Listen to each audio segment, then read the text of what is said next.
টাকা, এত পয়সা, এত ধন সম্পদ সব পড়ে রয়েছে, আমার লাশটা, নিতর দেহটা আমার বাড়ির উঠানের ভিতরে শুয়ে রাখছে। ভাবেন না, চিন্তা করেন না, আপনি কোন সংসারের জন্য এত পাগল? আপনি কোন সন্তানের জন্য এত পাগল? বাপ, আপনি কোন স্ত্রীর জন্য এত পাগল?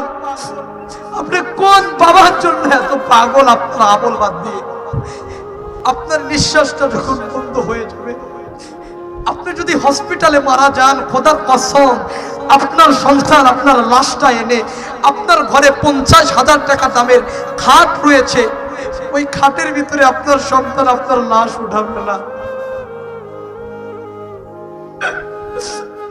আপনার স্ত্রী একবারের জন্য বলবে না আমার পানের স্বামীর লাশটা আমার খাটে শুয়াইয়া দেয়।